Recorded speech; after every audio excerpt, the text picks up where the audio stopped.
Class 12 biology में आज हम लोग डिस्कस करेंगे एविडेंसेस थ्रू द एवोल्यूशन यानी जैव विकास के संबंध में जो विभिन्न प्रकार के दार्शनिकों विभिन्न प्रकार के वैज्ञानिकों ने अपने अपने मत दिए उस पर हम लोग चर्चा करेंगे। तो हम लोग 4 टॉपिक पर आज डिस्कस करेंगे। पहला होगा हमारा टॉपिक है अवशेषी अंगों से प्रमाण।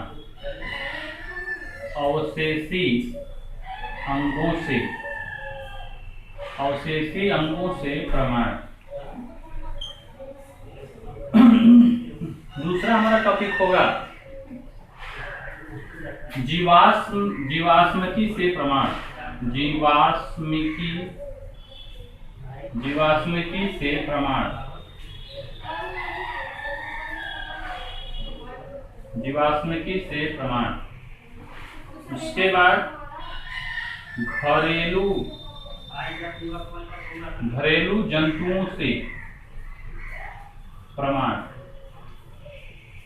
और उसके बाद हमारा चौथा टॉपिक होगा रक्षात्मक समरूपता।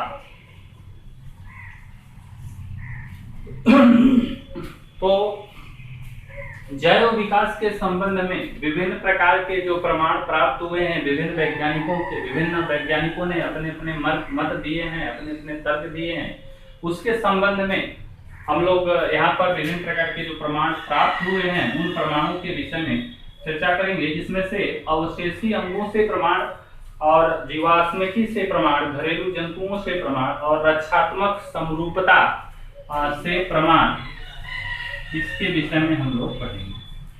तो पहला अवशेषी अंगों से प्रमाण। तो अवशेषी अंगों से प्रमाण में हम लोग पढ़ने से पहले हम लोग जानेंगे कि अवशेषी अंग क्या है।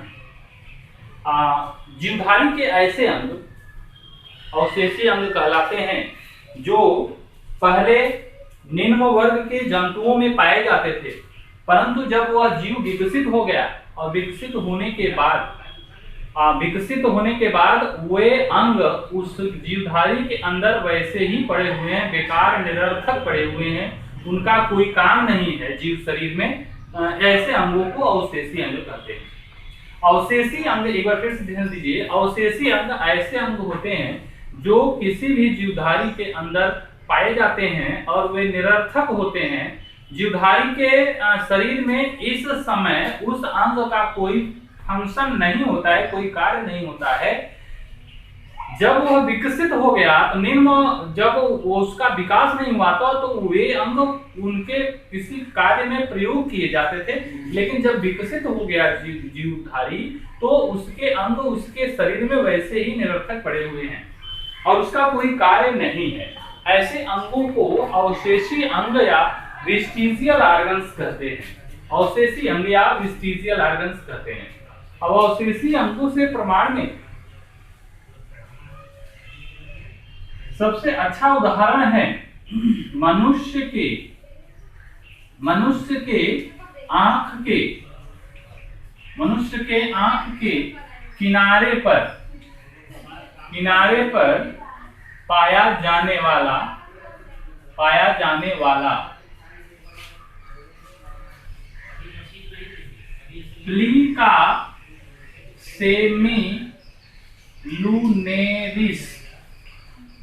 प्लीका सेमिलुनेरिस।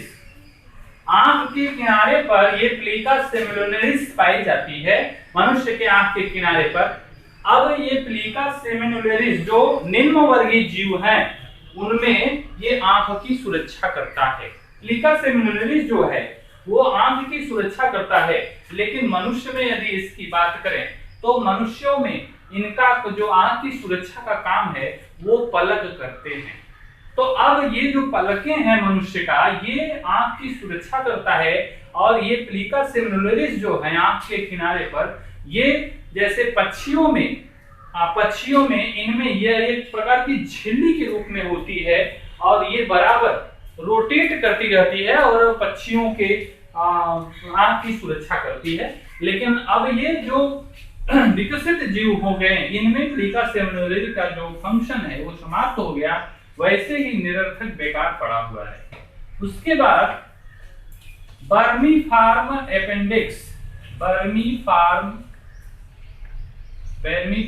अपेंडिक्स, वर्मीफॉर्म अपेंडिक्स जो है, वर्मीफॉर्म अपेंडिक्स जो है ये इसको पुच्छ कशेरुकाएं कहते हैं, पुच्छ कशेरुकाएं, पुच्छ कशेरुकाएं कहते हैं। बच्चों में जन्म के समय एक थोड़ी सी पूंछ पाई जाती है, जन्म के समय कुछ बच्चों में ऐसा देखने को मिलता है। और यह वर्मीफॉर्म अपेंडिक्स जो होता है, पुच्छ कशेरुका जो होती है, वो हमारे पूर्वजों का ज्ञान कराती है कि हम लोगों के जो पूर्वज थे उनमें ये कुछ कशेरुकाएं पाई जाती थी। जैसे चिंपैंजी हो गया, ओरंगुटान हो गया, उसके बाद गिब्बन हो गया, गोरिल्ला हो गया, कपी हो गए, ये सब जो हमारे पूर्वज थे जिनसे हम लोगों का विकास हुआ है। जैव विकास के क्रम में अगर हम बात करें तो इनका जो विकास हुआ है, इन्हीं से हम लोगों का जो विकास हुआ है इन्हीं से हुआ है। गिब्बन, गोरिल्ला, ओरंगुटान, चिंपैंजी, तो ये सब जो जीवधारी हैं, जो कपी है, ये सब जो है इनसे हम लोगों का विकास हुआ है। तो ये इन लोगों में पूंछ पाई जाती थी, और आज भी पुच्छ कशेरुकाएं अवशेषी अंगों के रूप में हम लोगों में पाई जाती है, जो यह व्यक्त करता है कि इन्हीं पूर्वजों से हम लोगों का विकास हुआ है। उसके बाद तीसरा आपका है कर्ण पल्लव की पेशियां, कर्ण पल्लव की पेशियां, कर्ण पल्लव की पेशियां, कर्ण पल्लव की पेशियां भी अवशेषी अंगों के उदाहरण हैं, अवशेषी अंगों के उदाहरण हैं कर्ण पल्लव की पेशियां। कर्ण पल्लव की जो पेशियां हैं यह अवशेषी अंगों के उदाहरण हैं। तो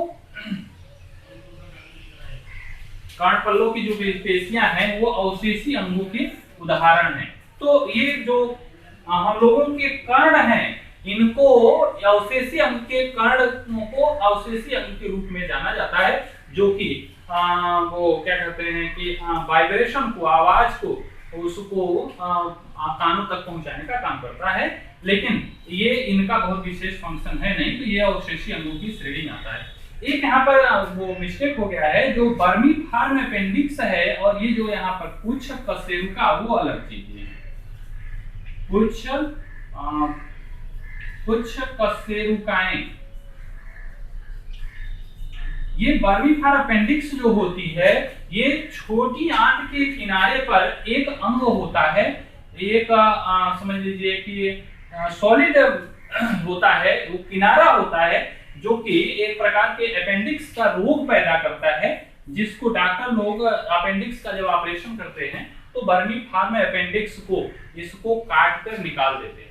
तो ये हर जीव मनुष्य के अंदर ये बड़ी आंत से लगा हुआ वर्मीफॉर्म अपेंडिक्स होता है, जो कि अवशेषी अंग के रूप में पाया जाता है। इस समय ये वर्मीफॉर्म अपेंडिक्स जो है वो सक्रिय नहीं है, और जो हमारे पूर्वज थे उसमें इनका फंक्शन हुआ करता था, ये सेलुलोज का पाचन करते थे। लेकिन जब इनका जैव विकास के क्रम में जब परिवर्तन हुआ तो आग की खोज हुई, आग के बाद भुनी हुई चीजों को व्यक्ति खाने लगा, तो धीरे धीरे ये मांस को और सेलुलोज के पाचन का जो काम था वो समाप्त हो गया। अब ये वर्मीफॉर्म अपेंडिक्स जो है वो निष्क्रिय रूप हो गया, इसका निष्क्रिय हो गया और वो अपना काम करना बंद कर दिया, और आज ये वेस्टिजियल ऑर्गन्स के रूप में पाए जाते हैं। और कुछ कशेरुका की अगर हम बात करें तो कुछ कशेरुका ये जो हमारे पूर्वज थे उनमें पूंछ पाया जाता था, और जब उनका विकसित और जब विकास हुआ हम लोगों का तो धीरे धीरे हम लोगों की पूंछ समाप्त हो गई, जो कि आज भी जन्म के समय कुछ बच्चों में पाया जाता है। ये कुछ कशेरुका है। तो ये अवशेषी अंगों से प्रमाण की बात हो गई। उसके बाद हम लोग चर्चा करते हैं जीवाश्मकी से प्रमाण। जीवाश्मकी से प्रमाण, तो सबसे पहले आप जान लीजिए कि जीवाश्म विज्ञान के जो जनक थे, जीवाश्मकी के जो पिता थे वो बीरबल साहनी थे। जीवाश्मकी के पिता जो थे बीरबल साहनी, और जीवाश्मकी की जो ब्रांच है जीवाश्मकी का ये लखनऊ में स्थित है, लखनऊ में ये स्थित है। तो जीवाश्मकी की जो पिता थे वो बीरबल साहनी थे। इसका जो मुख्यालय है ये लखनऊ में स्थित है और यहाँ पर जीवाश्मकी से संबंधित जो भी अध्ययन यहाँ पर चलता है, अध्ययन होता है। तो जीवाश्म किसी भी जीवधारी के अवशेष जो बचे हुए हैं किसी कारणवश भविष्य वो पूर्व में ये पहले के समय में जो भी जीवधारी किसी कारणवश मिट्टी के अंदर, चट्टानों के अंदर, बर्फ के अंदर दब जाते थे और वो खुदाई के दौरान आज उनके अवशेष चिन्ह मिल रहे हैं, अवशेष मिल रहे हैं। तो ऐसे चिन्हों को, ऐसे अवशेषों को हम लोग जीवाश्म कहते हैं और जिस शाखा के अंतर्गत इनका अध्ययन किया जाता है उस शाखा को हम लोग जीवाश्मकी कहते हैं। जीवाश्मकी जो है वो जीव विज्ञान की एक शाखा है जिसके अंदर लाखों करोड़ों वर्ष पहले दबे हुए जीवधारियों के चिन्ह, अवशेष प्राप्त होते हैं जो खुदाई के दौरान हमें प्राप्त होते हैं। इनका अध्ययन जो होता है इनको हम लोग जीवाश्मकी कहते हैं। यह जीव विज्ञान की एक शाखा है और जीवाश्म, ऐसे जो चिन्ह मिलते हैं जीवधारियों को, उनको हम लोग जीवाश्म कहते हैं। तो ये हो गया जीवाश्म। और ये जीवाश्म भी विभिन्न प्रकार के हैं। पत्थरों के अंदर पाए जाने वाले जीवाश्म के अलग प्रकार हैं, बर्फ के अंदर पाए जाने वाले अलग जीवाश्म हैं, मिट्टी में पाए जाने वाले अलग हैं। तो ये जीवाश्म की बात हो गई, कई प्रकार के इसमें हैं जीवाश्म। तो यहाँ पर जीवाश्मकी से प्रमाण के विषय में पढ़ना था, उसका ज्यादा डिटेल नहीं पढ़ना है। उसके बाद घरेलू जंतुओं से प्रमाण।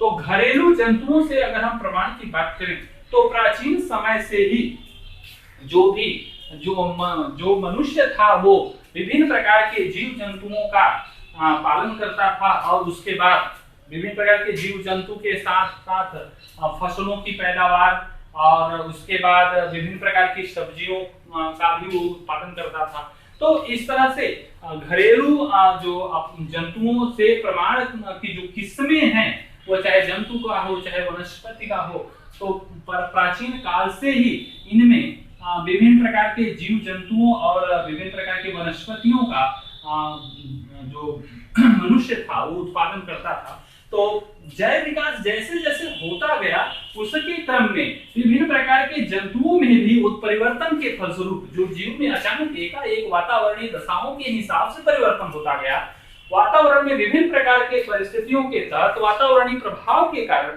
जीव जंतु में या किसी भी पौधे में जो अचानक एकाएक परिवर्तन हो गया, उस परिवर्तन के कारण एक नई किस्म का उत्पादन हुआ, एक नई किस्म का रूप धारण कर लिया जंतुओं ने या उस पौधे ने, एक नई जात के रूप में वो दिखाई देने लगा। तो वो एक नई किस्म का वो रूप धारण किया जिससे उसकी उत्पादन क्षमता, उसकी उत्पादन क्षमता बढ़ गई और वो उत्पादन क्षमता के साथ साथ रोगों से लड़ने की क्षमता बढ़ गई। जो विभिन्न प्रकार के जंतुओं में या पौधों में जो रोग होता था उससे लड़ने की क्षमता उसकी बढ़ गई, उत्पादन क्षमता बढ़ गई। और उसके बाद इसमें इसके जो फसल हैं, फसलों में या जो इनके जो प्रोडक्ट हैं उनमें प्रोटीन की मात्रा और उसके बाद इनकी जो एनर्जी की मात्रा है ये सब भी पहले से अधिक मात्रा में प्राप्त होने लगा। तो ये है आपका घरेलू जंतुओं से प्रमाण। उसके बाद रक्षात्मक समरूपता की बात करते हैं। हमारा चौथा टॉपिक जो है रक्षात्मक समरूपता से प्रमाण। देखिए एक चीज आप जानते हैं, अनुकूलन, एडाप्टेशन की बात हम लोग करें, अनुकूलन अगर बात करें तो अनुकूलन है क्या? अनुकूलन जो भी कोई भी इस ब्रह्मांड में कोई भी जीवधारी है वो वातावरण से लड़ता है, वातावरण से संघर्ष करता है और वातावरणीय संघर्ष में वही जीवधारी जीवित बचता है जो वातावरण के अनुसार अपने आप को ढाल लेता है, अपने आप को एडाप्ट कर लेता है, वातावरण के अनुसार अपने आप को ढाल लेता है। नहीं तो ये प्रकृति का ये रूल है, प्रकृति आपको मार डालेगी। प्रकृति का ये रूल है, प्रकृति के अनुसार आप नहीं चलेंगे, प्रकृति के हिसाब से नहीं चलेंगे तो प्रकृति आपको मार डालेगी। तो यहाँ पर अनुकूलन बहुत मायने रखता है। जो जीवधारी अनुकूलित अपने आप को अनुकूलित कर लेता है तो ये जीवित रहता है, अन्यथा किसी कारणवश अनुकूलन अगर नहीं कर पाया तो मर जाता है। तो यहाँ रक्षात्मक समरूपता की अगर हम बात करें तो विभिन्न प्रकार के औद्योगिक शहरों में चिमनियों से निकले हुए धुओं में से विभिन्न प्रकार के इंसेक्ट जो कीड़े वगैरह थे वो वैज्ञानिकों ने यह देखा कि इंग्लैंड में एक जो कीड़ा था वो भूरे कलर का था, वो सॉरी वो वहां की चिमनियों से निकले हुए धुएं के कारण वो अपेक्षाकृत काले रंग का था। और वहां के कुछ दिनों के बाद जब बाद में देखा गया कि वहां के जितने भी कीड़े थे उसी तरीके से सांवलेपन के ढेर सारे कीड़े दिखाई देने लगे, तो वातावरण के अनुसार एक नई किस्म को देखने को मिली। और यह नेचर ने इस तरीके से नेचर से वो अनुकूलित हो गए कि जैसे जिस रंग का पौधा होता है उसी के अनुसार वो अपने आप को एडाप्ट कर लेते हैं। उन कीड़ों का भी रंग उसी प्रकार हो जाता है। अगर ग्रीन कलर का हरे रंग का पौधा है तो आप देखते हैं कि विभिन्न प्रकार के जो कीड़े होते हैं उनमें पत्तियों से या टहनियों से लगे हुए होते हैं और वो दुश्मनों से अपने आप को लड़ने के लिए अनुकूलित किए रहते हैं। या नेचर ने उनको इस तरीके से बनाया ही है कि वे अनुकूलित अपने आप को कर रहे हैं, वातावरण से लड़ रहे हैं, यानी दुश्मनों से उनकी सुरक्षा भी हो जाती है। तो इस तरह से जो प्रमाण मिलता है उनको हम लोग कहते हैं रक्षात्मक समरूपता, यानी एक जैसा नेचर के हिसाब से वे अडॉप्ट कर लिए हैं और दुश्मनों से उनकी सुरक्षा भी होती रहती है। तो इस तरह से हम लोग प्रमाण के संबंध में 4 टॉपिक पर आज डिस्कस किए। अवशेषीय अंगों से प्रमाण, जीवाश्मिकी से प्रमाण, घरेलू जंतुओं से प्रमाण, रक्षात्मक समरूपता से। इसके आगे की बात अगले क्लास में।